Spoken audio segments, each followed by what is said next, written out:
और प्रदीप सर, आपके इसलिए ही मेरा सवाल था। बीते कुछ दिनों के अंदर जिस तरीके से इसकी रैली देखने को मिली है पारस डिफेंस की, सर क्या करें? मतलब ये कुछ समझ में नहीं आया। 5 दिन के अंदर 31% की रैली। कल भी सवाल मेरे 4-5 दिन से लगातार रह रहे हैं इसको लेकर के, लेकिन कोई पॉजिटिव हो नहीं पा रहा क्योंकि एक अच्छी रैली आ गई है। 77% का रिटर्न एक महीने में। अब क्या करें सर? जिनके पास है वो कहाँ प्रॉफिट बुक करें, पहला सवाल। लेकिन अब आपसे मैं डेली पूछना, अभी क्या करें सर? अब कुछ बचा है कुछ खरीदने के लिए? अब खत्म हो गया? अब तो खत्म। इमीडिएटली करेंट जोन से पूरा 100% प्रॉफिट बुक करने का सलाह रहेगा। अगर आपका व्यू नेक्स्ट 3 साल नहीं है तो, अगेन मैं रिपीट कर रहा हूं, अगर आपका व्यू 3 साल नहीं है तो करेंट जोन से एक बार पूरा प्रॉफिट बुक करने का सलाह रहेगा। Including my statement is clear. जब हम लोगों ने 600-700 पे बाई कॉल दिया था, व्यू क्लियर था। 1150-1200 अंदर हुए। 1050 में बताया सर ये स्टॉक बहुत जल्दी आपको ऑल टाइम हाई पे आते हुए दिखाई देंगे। बहुत ही हाई बीटा काउंटर है और हमको पता है पारस का नेचर कैसा है, पास्ट में भी हम लोगों ने देखा है। अभी 1320 के आसपास का प्राइस चल रहा है। अगर यहाँ से 100 पॉइंट, 50 पॉइंट, 200 पॉइंट भी ऊपर आ जाएंगे, कोई प्रॉब्लम नहीं है। हम लोगों ने बहुत अच्छा रैली देखा है। 100% प्रॉफिट बुक करने का सलाह है अगेन, अगर आपके पास 3 साल का व्यू है, नहीं है तो मुझे लगता है कि अगेन फिर एक मौका आपको मिलेंगे। अगर स्टॉक फिर से 1050 के आसपास आता है, 950 से मैं 1050 के आसपास फिर से एक्यूमुलेशन या तो फ्रेश बाई करने के बारे में सोचूंगा। अभी मैं फ्रेश बाई नहीं करूंगा यहाँ पे, and clear cut profit booking, profit घर लेके जाइए। चलिए, ये बात निकल करके आ रही है। और इन सब के बीच में अगली टिप्पणी के लिए चलते हैं सर के पास। एक और डिफेंस का शेयर लेकर के आते हैं सर के लिए, जीआरएससी। सर जीआरएससी पे भी शायद हम लोगों ने कल बातचीत की थी। कल 2 बजे के शुभ में, 2 से ढाई के बीच में रिकमेंडेशन आई थी मोदी जी की तरफ से। 3300 के टारगेट दिए गए थे। कल आखिरी के घंटे में तेज भागा काफ़ी है। अब सर क्या करना चाहिए? 2800, 2850 के आसपास? सर कुछ नहीं करना चाहिए लोअर लेवल पे। और मरीन डिफेंस पे तो कंटिन्यूसली हम बाइंग हाँ पोजीशन की बिल्कुल। ही बात करते हैं। और मैं समझता हूं ये अपमूव कंटिन्यू रहेगा। कल भी हमने 3490 तक के लेवल्स आपको सजेस्ट करे थे। और क्योंकि अगर आप आज ये कमेंट्री सुन के भी फ्रेश पोजीशन बना रहे हैं तो एक स्टॉप लॉस लगा के रखिएगा 2525 का। डिफेंस और मरीन डिफेंस बहुत अच्छा लगता है। सर जरा फटाफट जरा टेक्निकल चार्ट पे देखिए बीडीएल। कल भी चला सर, आज भी जरा किस तरीके का मूव देखने को मिल रहा है। रशीद सर आप ही देख लीजिए। और एकदम से जो लोअर लेवल से रिकवरी आ रही है, क्या इसमें कोई स्विंग ट्रेड की कोई गुंजाइश बनती हुई दिखाई दे रही है क्या? या फिर अभी छोड़ें, क्या करें? 3-4 दिन में ये भी 11-12% चला है। सर देखिए, अगर स्विंग ट्रेड की बात करेंगे तो मैं बोलता हूँ 1307 रुपए, 1312 रुपए हो गया। अब 1312 रुपए पे ले रहे हैं तो 1278 का स्टॉप लॉस लगा के रख चलिएगा। 1380 का पहला टारगेट। 1380 के ऊपर सस्टेन मूवमेंट करेगा तो 1466 लेवल्स तक जाता हुआ दिख सकता है। बट वैसे स्विंग ट्रेड के अलावा अगर आप इसमें पोजीशन बना के रख रहे हैं तो मैं कहूंगा बहुत उम्दा काउंटर है। पूरा डिफेंस स्पेस चला है, अभी तक नहीं चला है। और गाइडेड मिसाइल की अगर आप बात करते हैं तो BDL is on the four front. और एक्सपोर्ट ऑर्डर्स हम बहुत जल्दी एक्सपेक्ट कर रहे हैं। कल राजनाथ सिंह जी का स्टेटमेंट भी हाँ। आया था। उसके बाद एक मोमेंटम था।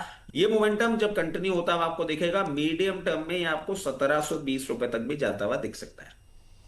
चलिए, ये बात यहाँ पर बीडीएल को लेकर के है। अभी करंट लेवल पे क्या बोला था? सॉरी, थोड़ा सा मैं मुझसे मिस हो गया सर सर। हाँ। अगर स्विंग ट्रेड ले रहे हैं 1370 1380 का पहला टारगेट, और उसके बाद आपको दूसरा टारगेट जो है वो 1460 तक देखने को मिल सकता है। बट स्टॉप लॉस, क्योंकि मार्केट का जो मैं व्यू पॉइंट लेके बैठा हूं तो स्टॉप लॉस है जरूरी 1278। 1278, चलिए ठीक है। 1278 के स्टॉप लॉस के साथ यहाँ पर जो है अगर आप लेके जा रहे हैं स्विंग ट्रेड के लिए तो 1370, 1460 के टारगेट। और बाकी जो स्टॉप लॉस दिया गया है उसका रखें ध्यान। ये फिलहाल के लिए बीडीएल पे फिलहाल के लिए राय आपके लिए है। चलिए आगे बढ़ते हैं और अगली टिप्पणी। मैं तो बात कर रही थी बीटीएल, जी। बीडीएल। हाँ। भारत जी 1312 रुपए के पास में चल रहा है। स्विंग का ट्रेड यहाँ से बनता है आपका पहला टारगेट के लिए 1400, और इन्वेस्टमेंट का टारगेट सीधा फिर 1800 का है। और इन्वेस्टमेंट मतलब आपको 1 साल से ऊपर का रखना है। स्विंग आप रख रहे हो तो आप 1 महीने का व्यू लेकर के जा सकते हैं। स्टॉप लॉस आपका दोनों ही कंडीशंस में यही है। आपको सिर्फ यही बारह मतलब सौ कितना है? एक बीस बार रुपए का, हाँ, 1200। 1220, 20 ठीक, 1220 रुपए का और स्टॉप लॉस, 1400 और 1800। 20, हाँ हाँ, 1220, वही बोला 20। मैं। 1220 ना मैम? अच्छा। ठीक है, हाँ 1220 वही बोला मैंने। हाँ 1220 का stop loss, 1220। First target 1400, second target 1800। ये दो टारगेट यहाँ पर दिए गए हैं फर्स्ट टारगेट के लिए, 1 मंथ का व्यू।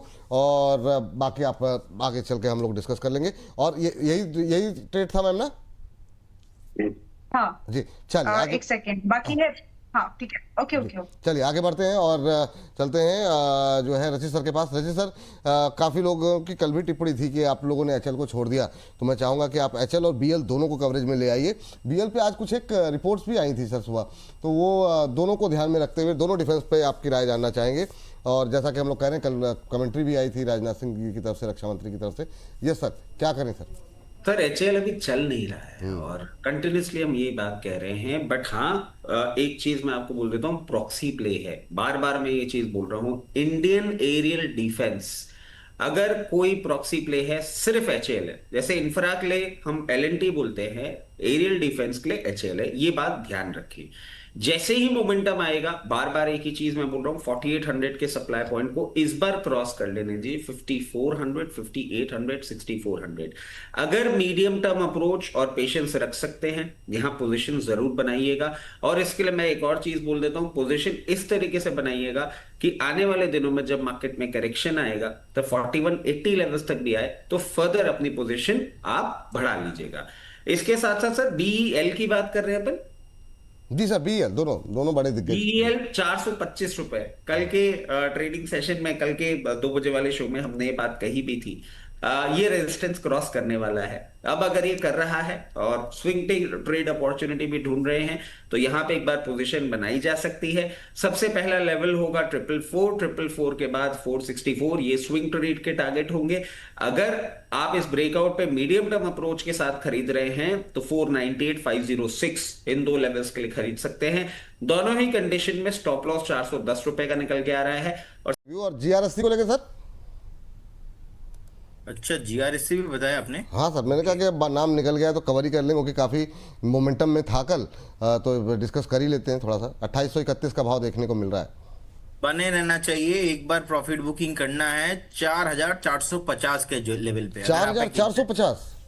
हाँ जी हाँ जी हाँ जी। ये क्या है ना, अभी इसका जो पैटर्न है, ये जो पैटर्न ब्रेकआउट जब होगा, अभी ब्रेकआउट आया नहीं, जब ब्रेकआउट होगा उस ब्रेकआउट के बाद का जो मूव होगा, उस मूव के मैं फिबोनाची पे कैलकुलेट करके आपको बोल रहा हूँ, 4450 से 4500 अंदर हुए हैं। उससे पहले बेचना नहीं है, उससे पहले कभी मैं बेचने का सलाह नहीं दूंगा। लेकिन जिस दिन ये 4200 4400 के आसपास आएगा, तब से मैं बेचने का सलाह दे दूंगा, जैसे कि आज अभी पारस का दे रहा हूं। चलिए ठीक, ये बात निकल के आई सर। एक तो आपने पारस डिफेंस की बात की, ये बीडीएल को लेकर के हमारे पास काफ़ी ज़्यादा सवाल आए हुए हैं कि बीडीएल में अभी क्या करना चाहिए। कुछ लोगों ने खरीदा हुआ है, कुछ लोग कह रहे हैं क्या यहाँ पे करंट लेवल पे भी खरीदारी करके जा सकते हैं, कि आधे % की आज तेजी है। कल अच्छा मोमेंटम बनता हुआ दिखाई दिया था। और इसके अलावा जेन टेक्नोलॉजी में आज 4.25% की तेजी देखने को मिल रही है। एक ये भी अपनी कवरेज में ले लीजिएगा। और एक कोचिन शिपयार्ड, ये 3 शेयर जरा फटाफट हम लोग अगर डिस्कस कर सकें तो लेवल्स के साथ कि क्या करना चाहिए, फिर खुशबू जी से बातचीत करते हैं। पहले बीडीएल जी, पहले बीडीएल होल्ड करने का सलाह रहेगा, कोई प्रॉब्लम नहीं दिखता। अच्छा खासा सेलिंग के बाद जिस तरीके से ओवरऑल डिफेंस में एक मूव देखने को मिल रहा है, मैं समझ पा रहा हूं कि आपको बिल्कुल बने रहना चाहिए। 1450 ऑन द वे, बहुत जल्दी आपको बीडीएल में 1450 आते हुए दिखाई देंगे। जेन टेक पे भी बने रहने का सलाह होगा। एक बार मुझे लगता है कि 2250, 2250, 2300 ऑन द वे है, वहां पे जाके एक सेलिंग प्रेशर आपको डेफिनेटली देखने को मिलेगा। कोचिन शिपयार्ड में भी एक बार होल्ड करके जाना है। आपको बेचना है कोचिन शिपयार्ड एक बार 2350, 2400 का लेवल पे। अभी ऐसे ही बात करते थे पारस के साथ भी, जब 650, 700 के आसपास था, तब लोगों को लगता था अरे सर कभी आएंगे क्या, आ गया ना। वैसे ही कोचिन शिपयार्ड के साथ भी होने वाला है। अभी 1500 के आसपास का प्राइस है, आपको इजीली मिलेंगे, 2300 के ऊपर भाव आते हुए दिखाई देंगे। बने रहिए, तीनों स्टॉक ही बने रहिए, लेकिन जेन टेक्नोलॉजीज में थोड़ा लिक्विडिटी का इशू है, इसको ध्यान में रखना है, ज्यादा क्वांटिटी नहीं रखना है। बीडीएल बहुत बढ़िया स्ट्रक्चर में है। इन तीनों में कौन सा कोई है ऐसा जिसको अभी खरीद सकते हैं, या अभी नई खरीदारी के लिए वेट करना चाहिए? मोमेंटम में देखा जाए तो बीडीएल सर बाय करके जा सकते हैं अभी भी। मुझे लगता है कि यहाँ पे आपको 1240 1240 के आसपास का एक स्टॉप लॉस और टारगेट आपको 1650, उसके बाद 1800 तक भी मूव आपको मिलेंगे। तो बीडीएल बाय करके जा सकते हैं। कोचिन शिपयार्ड भी अच्छा वैल्यू जोन में है, स्टॉक देखिए ऊपर आया नहीं है अभी, 1496 के आसपास का प्राइस है। 1330 का एक स्टॉप लॉस लगा के पहला टारगेट आपको ऑलमोस्ट 1950, सेकंड आपको मोटा मोटा 2300 के आसपास मिलेंगे। 2300 जिस दिन ये आ जाएगा उस दिन मैं बेचना स्टार्ट करूंगा। अब उस टाइम पे मैं एंट्री नहीं कराऊंगा और 1800 के ऊपर इसमें कोई एंट्री नहीं बनेगा, अभी भी एंट्री लेने का टाइम है। चलिए ये बात यहां पर निकल करके आई है। चलिए खुशबू जी